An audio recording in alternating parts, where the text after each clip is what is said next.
Hello मेरे प्यारे छात्रों, आज हम लोग इस लेक्चर में हिमांक में अवनमन पढ़ेंगे। इसके पहले हम लोगों ने क्या पढ़ा था? क्वथनांक में उन्नयन। ठीक है, जो लोग वो वीडियो ना देखे हों तो मेरी प्लेलिस्ट में जाके वहाँ पे सर्च करके देख लेंगे क्वथनांक में उन्नयन क्या होता है। क्योंकि पुराने वीडियो देखने से ये हमको हलवा लगने लगेगा, बिल्कुल से एकदम हलवा लगने लगेगा, क्योंकि उन्हीं पर आधारित है हिमांक में अवनमन। क्या है, अगर हमको क्वथनांक में उन्नयन अगर अच्छे से आ गया तो हिमांक में अवनमन भी बहुत ही आसानी से आ जाएगा। चलिए, इतनी समय बारिश का मौसम है, अच्छा मौसम है, ठंडा मौसम है ना। तो हम लोग अपनी क्लास को कंटिन्यू आगे बढ़ाते हैं। ठीक है, अभी तक तो बहुत गर्मी थी। अब आज हम लोग पढ़ेंगे क्या? हिमांक में अवनमन, डिस्प्रेशन इन फ्रीजिंग पॉइंट। इसके पहले हमको हिमांक जानना होगा कि हिमांक क्या होता है। इसके पहले हमको क्या जानना होगा? हिमांक क्या होता है, हिमांक क्या होता है, हिमांक क्या होता है, यानी कि फ्रीजिंग पॉइंट क्या होता है, ये जानना होगा।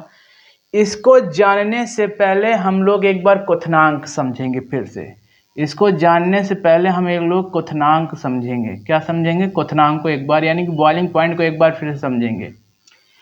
हमने आपको क्या बताया था कि यहाँ पर द्रव का वाष्प दाब है ना, द्रव का वाष्प दाब है, और यहाँ पे क्या है? वायुमंडलीय का दाब है, वायुमंडलीय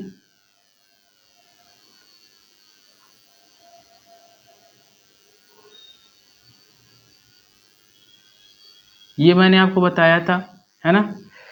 द्रव के वाष्प दाब को वायुमंडलीय दाब के बराबर करने के लिए, एक बार फिर से, द्रव के वाष्प दाब को वायुमंडलीय दाब को बराबर करने के लिए हम क्या करते थे कि ताप बढ़ाते थे। क्या बढ़ते थे? कि ताप को, यानी कि बढ़ाने के लिए इतना बढ़ा दे द्रव के वाष्प दाब का ताप कि वायुमंडलीय दाब के हमारे क्या हो जाए? बराबर हो जाए। तो बराबर करने के लिए हम क्या करते थे? ताप में हम क्या करते थे? ताप को हम क्या करते थे? बढ़ाते थे। क्या करते थे? ताप को हम बढ़ाते थे कि हमारा द्रव का वाष्प दाब वायुमंडलीय दाब के बराबर हो जाए। ठीक है, जो द्रव का वाष्प दाब है वायुमंडलीय के वाष्प दाब के क्या हो? बराबर हो जाए। यही तो हमने क्वथनांक में बताया था, है ना। क्वथनांक में यही तो हमने बताया था कि द्रव का वाष्प दाब जब वायुमंडलीय के वाष्प दाब के बराबर हो जाता है तो वह ताप उसका द्रव का क्या कहलाता है? क्वथनांक कहलाता है। यहाँ पर जस्ट अपोजिट है हिमांक। ये आप लोग फ्रीज से समझ ही गए होंगे, फ्रीजिंग से। फ्रीज का मतलब है जमाना। फ्रीज का मतलब क्या होता है? जमाना।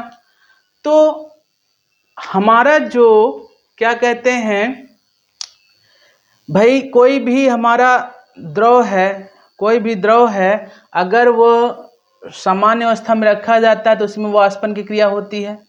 तो जो द्रव का वाष्प दाब है, किसके बाद? द्रव का वाष्प दाब है, इसमें जो द्रव का वाष्प दाब है इसको अगर हम जमाएंगे, जमाएंगे मतलब हिमांक मतलब क्या? फ्रीज करेंगे, ठंडा करेंगे, तो वाष्प दाब में क्या होगी? कमी होगी। वाष्प दाब में क्या होगी? कमी होगी। तो यहाँ पर जो है हमारा जो द्रव का वाष्प दाब है, किसका वाष्प दाब है? द्रव का वाष्प जो दाब है वो किसके बराबर आ जाना चाहिए? हमारे शुद्ध ठोस विलायक के वाष्प दाब के बराबर आ जाना चाहिए। किसके? जो हम द्रव का वाष्प दाब है किसके बराबर आ जाना चाहिए? शुद्ध ठोस विलायक के वाष्प दाब के बराबर करना है। किसके बराबर करना है? विलायक के वाष्प दाब के बराबर करना है।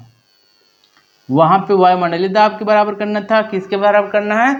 तो अब बताओ, ये हमारा क्या है? द्रव का वाष्प दाब है।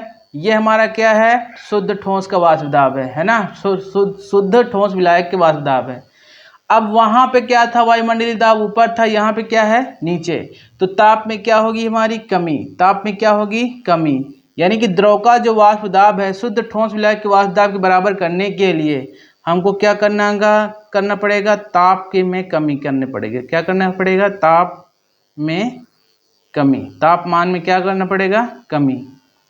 तापमान में क्या करना पड़ेगा, कमी।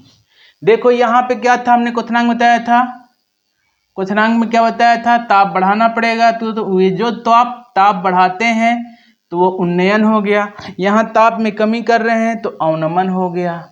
बस इतना सा अंतर है। जिसने क्वथनांक अच्छे से पढ़ा होगा उसको हिमांक बहुत अच्छे से आएगा, जिसने क्वथनांक अच्छे से पढ़ा होगा उसने हिमांक बहुत अच्छे से समझ में आएगा। ठीक है, तो क्वथनांक हिमांक एक दूसरे के क्या होते हैं, अपोजिट होते हैं। क्या होते हैं, अपोजिट होते हैं। ये दिमाग में आपको रखना है। तो हम परिभाषा हिमांक की क्या कह सकते हैं, यानी कि जो द्रव का वाष्प दाब है शुद्ध ठोस विलायक के वाष्प दाब के क्या होना चाहिए, समान होनी चाहिए। बराबर करने के लिए क्या करते हैं, ताप में कमी करते हैं। बराबर करने के लिए क्या करते हैं, ताप में कमी करते हैं ना, यही ताप में कमी कर देंगे भाई, ठोस बन जाएगा हमारा। क्या बन जाएगा, ठोस बन जाएगा। तो आप लोगों को ये दिमाग में रखना है कि क्वथनांक में हम ताप को बढ़ाते हैं और हिमांक में ताप को क्या करते हैं, कम करते हैं। तो अब हमारा यहाँ पे हिमांक जो परिभाषा है हिमांक की क्या हो जाएगी, हम ये कह सकते हैं किसी द्रव का हिमांक वह ताप होता है, किसी द्रव का हिमांक वह ताप होता है जिस पर, किसी द्रव का हिमांक वह ताप होता है जिस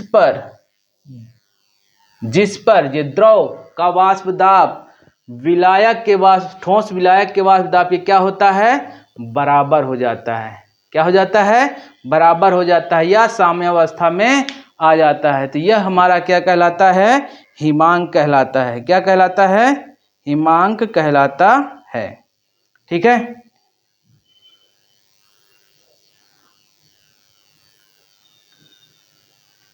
तो हम क्या कह सकते हैं, परिभाषा हिमांक की क्या कह सकते हैं, जिस ताप पर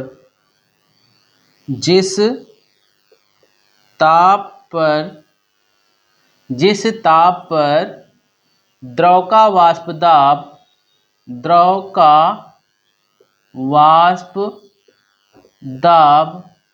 जिस ताप पर द्रव का वाष्प दाब, जिस ताप पर, है ना भाई, जो ताप है उस द्रव का वाष्प दाब किसके बराबर होना चाहिए, हमारा शुद्ध विलायक के वाष्प दाब के, है ना। तो हम यहाँ पे क्या कह सकते हैं, जिस ताप पर द्रव का वाष्प दाब ठोस अवस्था के वाष्प दाब के, जिस ताप पर द्रव का वाष्प दाब ठोस अवस्था के वाष्प दाब के समान हो, जिस ताप पर द्रव का वाष्प दाब ठोस अवस्था के वाष्प दाब के समान हो जाता है, वह ताप द्रव का हिमांक कहलाता है। क्या कहलाता है, हिमांक कहलाता है। ठीक है, द्रव का वाष्प दाब ठोस के वाष्प दाब के क्या हो गया, समान। तो वह ताप क्या कहलाएगा, वह ताप क्या कहलाएगा, हमारा क्या कहलाएगा, वह ताप क्या कहलाएगा, हिमांक कहलाएगा, फ्रीजिंग पॉइंट कहलाएगा। क्या कहलाएगा, फ्रीजिंग पॉइंट। जैसे हम लोग क्या करते हैं भाई, पानी है, पानी को हमने फ्रिज में रखा, पानी को हमने किसी एक बर्तन में फ्रिज में रखा, पहले पानी था, फिर क्या हुआ, उसको हमने फ्रिज में रख दिया तो उसका टेम्परेचर क्या हुआ, माइनस में गया, यानी घटा। पहले मान लो 30 डिग्री सेंटीग्रेड था, अब उसका क्या सामान्य ताप हमारा लगभग इतना था, है ना, इतना था, या इसको मान लेते हैं 15 रहता है लगभग सामान्य ताप। ठीक है, तो 15 डिग्री सेंटीग्रेड था, ये नीचे घटता हुआ आया, घटा और 0 पर ही क्या बन गया, बर्फ बन गया। क्या बन गया, बर्फ। तो बर्फ क्या होती है, ठोस, और द्रव जल क्या होता है भाई, लिक्विड फॉर्म में। तो यह इसका क्या, जो 0 डिग्री सेंटीग्रेड में यहाँ के क्या बन गया, बर्फ बन गया, तो जल का क्या कहलाया, फ्रीजिंग पॉइंट कहलाया। क्या कहलाया, फ्रीजिंग पॉइंट। तो ये इस तरह आप समझिएगा, ठीक है, कि यानी कि ताप घटाने पर फ्रीजिंग पॉइंट होता है और ताप बढ़ाने पर बॉइलिंग पॉइंट होता है। बस इतना दिमाग में रखना है आपको।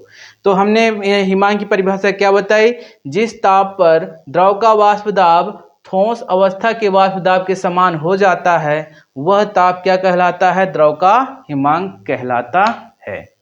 ठीक है, अब हम बात करते हैं हिमांक में अवनमन की। अब हम बात करते हैं हिमांक में अवनमन की, कि हिमांक में अवनमन होता क्या है ना। हिमांक में अवनमन होता क्या है। अच्छा, आप लोग क्या करेंगे, चलिए हिमांक में अवनमन पढ़ते हैं।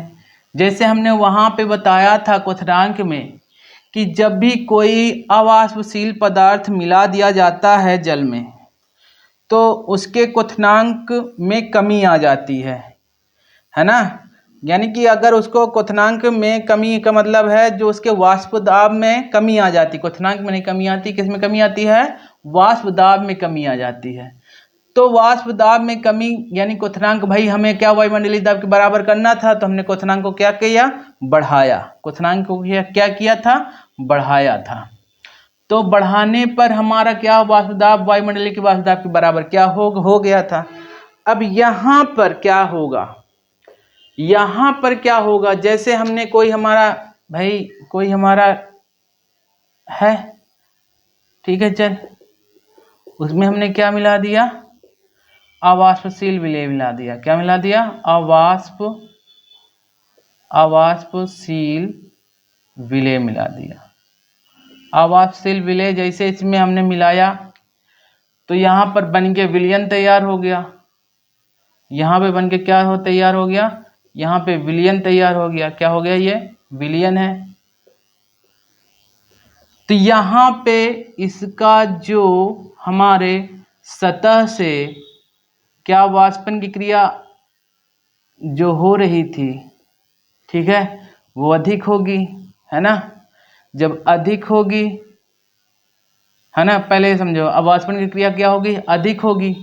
और यहाँ पर जब अवाष्पशील के कण इनके साथ चिपक गए तो जैसे चिपक गए तो इनमें क्या हो गया भाई, कहीं कहीं वाष्पन की क्रिया होगी, यानी कि उड़ने इतनी जल्दी नहीं देंगे क्योंकि उसमें क्या मिल गया है, अवाष्पशील विलेय मिल गया है।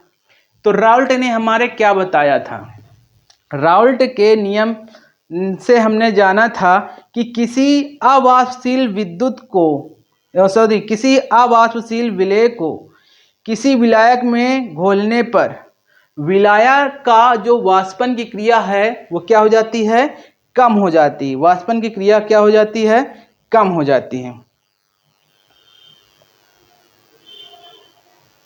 वाष्पन की क्रिया क्या हो जाती है, कम हो जाती है ना। अब अच्छा ये बताइए, जब हमारा मान लीजिए यहाँ पर यहाँ पे द्रव का है, शुद्ध विलायक है, ये क्या है, शुद्ध विलायक है ना, शुद्ध विलायक। शुद्ध विलायक का जो वाष्प दाब है ठोस के बराबर करना है तो भाई इसमें जो टेम्परेचर को कम मतलब ज़्यादा घटाना पड़ेगा, है ना। यहाँ पे है, इसको यहाँ पे लाने के लिए क्या करना पड़ेगा भाई, टेम्परेचर को ज़्यादा घटाना पड़ेगा, है ना। अब जैसे ही हमने इसमें क्या मिला दिया, वाष्पन की क्रिया क्या हो गई, स्लो हो गई। तो स्लो हो गई तो मान लीजिए जब स्लो हो जाएगी तो यहाँ पर ये चीज़ आ जाएगी ग्राफ के अनुसार। तो इसमें यहाँ तक क्या हो जाएगा भाई, इसमें कम टेम्परेचर लगेगा, इसमें ज़्यादा टेम्परेचर मतलब कम करने के लिए अधिक टेम्परेचर लगा, इसमें कम करने के लिए थोड़े में जल्दी में ही हमारा कम करने पे जम गया। तो इसमें देखो क्या हो गया, यहाँ इनके बीच में क्या हुआ, इसमें जो फ्रीजिंग पॉइंट में थी यानी जो हमारा हिमांक था उसमें कमी आ गई। पहले हिमांक में भाई पहले यहाँ मान लो 0 रहा, मतलब 15 रहा होगा, मान लो 15 में वाष्पन रहा होगा। अब यहाँ पे मान लो कितना हो गया, मान लो यहाँ पे 10 हो गया क्योंकि वाष्पन क्रिया कम हो गई। तो यानी कि जो फ्रीजिंग पॉइंट में देखो यहाँ पे कितना लगेगा भाई, 5 लगा, 10 लगा 0 आने के लिए, और यहाँ कितने आने के लिए भाई 15 लगा। तो यानी कि देखो यहाँ पे टेम्परेचर जो कम करने के लिए 15 डिग्री सेंटीग्रेड कम करना पड़ा, यहाँ पे ऑलरेडी 10 ही में हो गया। तो इनके बीच में जो गैप में अंतर आ गया है ना, तो उसे ही क्या कहा, अवनमन कह दिया। क्या कह दिया, अवनमन कह दिया। तो इसे ही कह देते हैं हिमांक में कमी आ गई। हिमांक में क्या आ गई, कमी आ गई। तो कमी को ही क्या कह दिए हम, अवनमन कह दिए। क्या कह दिए, अवनमन। ठीक है। तो क्यों यहाँ पे कमी आ गई, क्योंकि जो इसमें विलयन में जो आवासशील के कण थे विलायक के साथ चिपक गए तो उड़ने नहीं दे रहे हैं, इतनी जल्दी वाष्प बनने नहीं दे रहे हैं। इस वजह से जो फ्रीजिंग पॉइंट है वो हमारा क्या हो जाएगा, नीचे आएगा। इसका फ्रीजिंग पॉइंट क्या आ जाएगा, इससे जल्दी आ जाएगा, यानी जल्दी कर लेगा या फ्रीज जल्दी हो जाएगा। तो इस वजह से हिमांक में क्या आ गई, कमी आ गई। हिमांक में क्या आ गई, कमी। और इस कमी को ही क्या कहते हैं, हिमांक का अवनमन कहते हैं। इस कमी को क्या कहते हैं, हिमांक का अवनमन कहते हैं। तो यहाँ से हम हिमांक के अवनमन की परिभाषा क्या लिख सकते हैं, विलयन के वाष्प दाब को, है ना, क्योंकि हमने पढ़ा हुआ है राउल्ट के नियम के अनुसार कि जब भी कोई हमारा क्या जाता है, आवासशील विलय मिल जाता है, तो उसके चाहे क्वथनांक में हो और चाहे हिमांक में हो, दोनों में ही क्या होते हैं, परिवर्तन हो जाता है। दोनों में ही क्या हो जाता है, परिवर्तन हो जाता है। तो क्या कह सकते हैं हम इसके लिए, क्या कह सकते हैं, विलयन के वाष्प दाब को हिमांक के अवनमन में क्या कह सकते हैं, विलयन के वाष्प दाब को, ये जो विलयन वाला वाष्प दाब है, ये जो वाष्पन की क्रिया है, इस पे जो दाब लगेगा, है ना, विलयन के वाष्प दाब को शुद्ध ठोस विलायक के वाष्प दाब, शुद्ध ठोस विलायक के वाष्प दाब, शुद्ध ठोस विलायक के वाष्प दाब के बराबर करने के लिए, के वाष्प दाब के बराबर करने के लिए, बराबर करने के लिए, बराबर करने के लिए कम ताप की आवश्यकता होती है। कम ताप की आवश्यकता, कम ताप की आवश्यकता होती है। देखो यहाँ से भाई, पहले हमारा कितना था, 10, मैंने क्या बताया, 15 था। 15 से 0 लाने के लिए 15 ही आना पड़ा। अब इसमें हमने वाष्पशील मिला दिया तो उसका टेम्परेचर कितने रह गया, 10 डिग्री सेंटीग्रेड, क्योंकि वाष्पन की क्रिया क्या हो गई, कम हो गई। तो जब कम हो गई, 0 लाने के लिए हमें कम ही तो फ्रीज मतलब जो होगा हमारा क्या है, कम ताप की आवश्यकता, यानी कम करने की जो कम लगेगा ताप, है ना, तो कम ताप की आवश्यकता होती है। ठीक है, होती, कम ताप की क्या होती है, आवश्यकता होती है। अर्थात हम क्या कह सकते हैं, अर्थात हम क्या कह सकते हैं, अर्थात क्या हो जाएगा, विलयन का हिमांक कम हो जाता है। अर्थात क्या कह सकते हैं हम भाई, ताप में कमी आ गई तो क्या हो जाएगा, हिमांक, मैंने क्या बताया मैंने कि हिमांक में जब भी कमी आएगी तो हिमांक क्या क्या कहलाएगा, अवनमन कहलाएगा। अर्थात विलयन का हिमांक कम हो जाता है, जिसे हिमांक का अवनमन कहते हैं। बस इतनी सी परिभाषा है ना।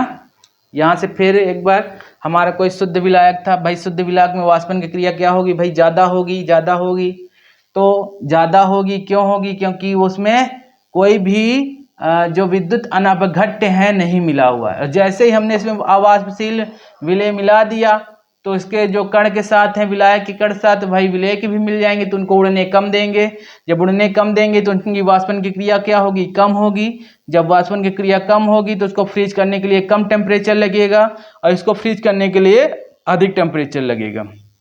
तो इन्हीं के बीच में जो कमी आ जाती है उसे ही हम क्या कहते हैं, हिमांक का अवनमन। क्या कहते हैं, हिमांक का अवनमन या हिमांक में अवनमन। तो विलयन के वाष्प दाब को शुद्ध ठोस विलायक के वाष्प दाब के बराबर करने के लिए जब कम ताप की आवश्यकता होती है, यानी कि कम ताप हमको घटाना पड़े, तो क्या होता है, विलयन का हिमांक कम हो जाता है, जिसे हम क्या कहते हैं, विलयन का अवनमन, जिसे हिमांक का अवनमन कहते हैं। तो ये दिमाग में रखिएगा।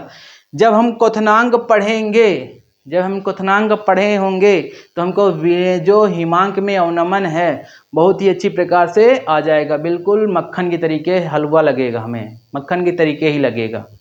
खाने में नहीं भाई, मतलब मक्खन की तरह का एकदम सॉफ्ट। सॉफ्ट मतलब है कि हमको बिल्कुल सरल हो जाएगा, हमारे लिए क्या हो जाएगा, सरल, क्योंकि हम कंपैरिजन कर रहे हैं किसमें, क्वथनांक और हिमांक में, है ना।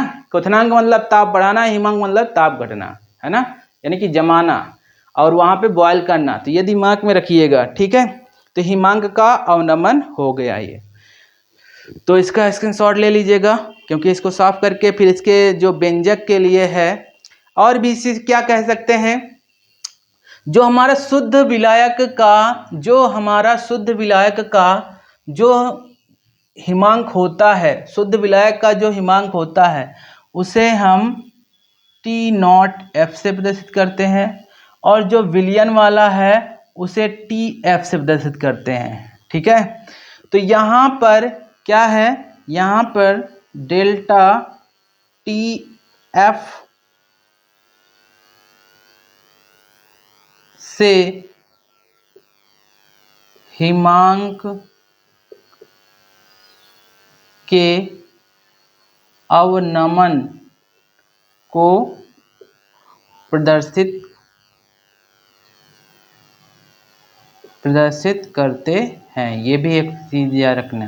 तो डेल्टा टी एफ है, इससे ही हम क्या करते हैं, प्रदर्शित करते हैं हिमांक के अवनमन को। तो हम क्या कह सकते हैं यहाँ पे भाई, वहां पे जो हमारा याद था क्वथनांक में क्या था, डेल्टा टी बी बराबर क्या था, डेल्टा टी बी बराबर क्या था, हमारा जो टी बी माइनस क्या था, टी नॉट बी, ये था वहां पर। लेकिन यहाँ पे जस्ट अपोजिट हो जाएगा, क्योंकि ये हमारा बड़ा हो गया, इसमें ज़्यादा हमारा कम ताप करना पड़ेगा, इसमें कम ताप करना पड़ेगा, है ना। तो यहाँ पे क्या हो जाएगा भाई, यहाँ पे क्या हो जाएगा, डेल्टा टी एफ बराबर क्या हो जाएगा हमारा, delta T naught F minus delta T T F.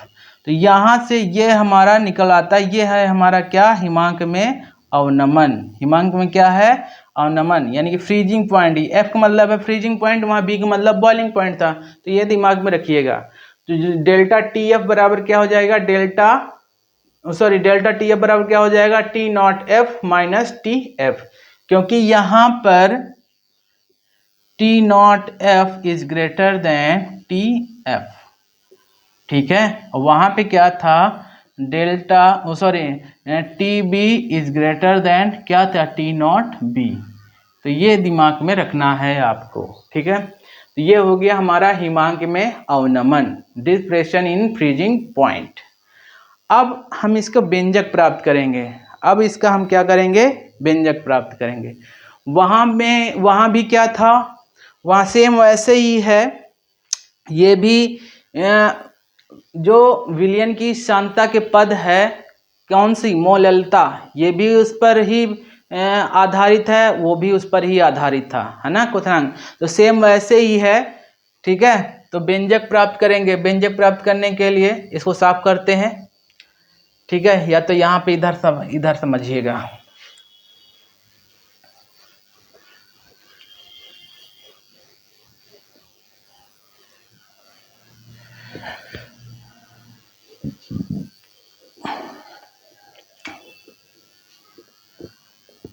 हिमांक में अवनमन के लिए व्यंजक। ठीक है, तो हिमांक में अवनमन के लिए व्यंजक कैसे प्राप्त करेंगे? तो हिमांक में अवनमन जो बराबर हो, हिमांक में जो अवनमन होता है वो समानुपाती किसके होता है? मोललता के। तो यहाँ पे लिखेंगे हिमांक में अवनमन इज प्रोपोर्शनल किसके? मोललता। मोललता, इसको हम क्या प्रदर्शित करते हैं? Delta T F is proportional क्या हो जाएगा? एम, मोललता। अब मोललता बराबर मैंने आपको बताया था, मोललता बराबर मैंने आपको बताया था, मोललता बराबर क्या बताया था? विलेय का भार, है ना? विलेय का अणुभार गुणे विलायक, क्योंकि ये विलय और विलायक पर ही आधारित है, विलायक का द्रव्यमान। ये बताया था मैंने, मोललता बराबर बताया था ना। तो वहीं पर हम यही इसका प्रयोग कर लेंगे। ठीक है, अगर हमारा यहाँ पे विलायक जो द्रव्यमान है अगर ग्राम में है तो 1000 से ऊपर गुणा कर लेंगे, है ना।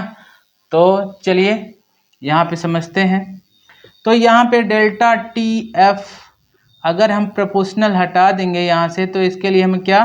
के एफ प्राप्त हो जाए। वहाँ के भी था, यहाँ पे के एफ इंटू एम, है ना। तो यहाँ एम की जगह उसका पूरा मान रख लेते हैं। विलेय के भार को हम क्या? स्मॉल डब्लू से प्रदर्शित करते हैं, इसके स्मॉल एम से, और इसको कैपिटल डब्लू से प्रदर्शित करते हैं। तो वही चीज़ लिख लेंगे, delta T F equal to K F, ठीक है, इनटू विलेय का भार यानी कि मल्टीप्लाई स्मॉल डब्लू अपॉन में क्या हो जाएगा? अपॉन में क्या हो जाएगा हमारा? मोल जो उसका मोलर यानी कि अणुभार जो है उसका, है ना, मल्टीप्लाई कैपिटल डब्लू। अगर कैपिटल डब्लू ग्राम में है तो ऊपर क्या हो जाएगा? मल्टीप्लाई 1000। ठीक है, तो ये हो गया हमारा इसके लिए व्यंजक, जहाँ पर आपको के एफ, जहाँ पर के एफ बराबर क्या है हमारा? हिमांक अवनमन स्थिरांक है, हिमांक अवनमन स्थिरांक है। ये याद रखिएगा, के एफ बराबर क्या है यहाँ पे? हिमांक अवनमन स्थिरांक। वहाँ पर भी व्यंजक हमने सेम ऐसे ही तरीके से प्राप्त किया था, यहाँ पर भी ऐसे, क्योंकि ये जो क्वथनांक में उन्नयन है और क्वथनांक में हिमांक में अवनमन है, ये दोनों ही जो अणुसंख्य गुणधर्म है ये मोललता पर ही डिपेंड होते हैं। यानी कि क्योंकि विलेय और विलायक पर डिपेंड है, तो विलेय और विलायक किससे संबंधित होता है? मोललता से, है ना। तो ये याद रखिएगा आप लोग। ठीक है, ये हो गया हमारा क्या? इसको प्राप्त करने के लिए जो हिमांक का अवनमन की गणना करने के लिए हमारा व्यंजक हो गया। ठीक है, तो इससे हम हिमांक का अवनमन भी प्राप्त कर सकते हैं, विलेय का भार भी, विलेय के मोलर जो हमारा अणुभार है वो भी निकाल सकते हैं यहाँ से। ठीक है, तो ये आपका बहुत इंपॉर्टेंट फार्मूला है। ठीक है, चलिए इससे रिलेटेड ग्राफ भी समझ लेते हैं। यहाँ पर इससे रिलेटेड ग्राफ भी समझ लेते हैं। ग्राफ क्या था हमारा? देखो वहाँ पे ग्राफ अलग तरीके का था, क्योंकि वहाँ पे हमारा ताप बढ़ रहा था, है ना। और यहाँ पे भाई क्या है? वाष्प दाब है, ये वाष्प दाब, और ये ताप में कमी है, वाष्प दाब में वृद्धि है ना। और मान लीजिए यहाँ पर जो ठोस का वाष्प दाब है, मान लीजिए यहाँ पे ठोस का वाष्प दाब ये है,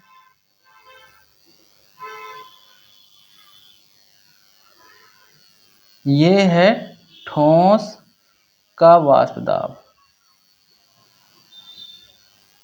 किसका? ठोस का वाष्प दाब है। ठोस का वाष्प दाब है ये। यहाँ पे हमारा शुद्ध विलायक है, और इसको थोड़ा दूर बनाते हैं।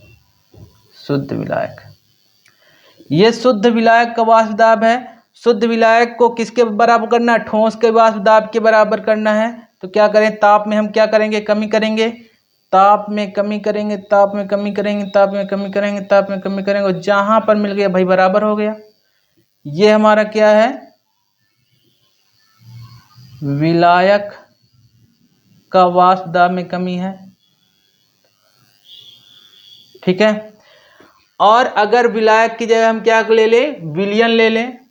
विलयन ले लें, भाई विलयन में क्या होगा भाई? ताप पहले से ऑलरेडी कम होगा, तो इसके ताप में और कमी करा देंगे भाई। कम ताप कमी कराएंगे, कमी कराएंगे, कमी कराएंगे, कमी कराएंगे, क्रमिक जहां पे मिल जाएगा बस हो गया। ये हमारा क्या है? विलयन हो गया। ये हमारा क्या है? विलयन हो गया। ठीक है, ये विलयन का वाष्प दाब हो गया।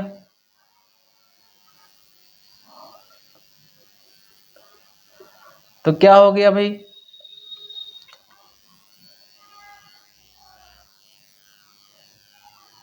ये हमारा क्या हो गया? ये हमारा हो गया T0F, और ये क्या हो गया? TF।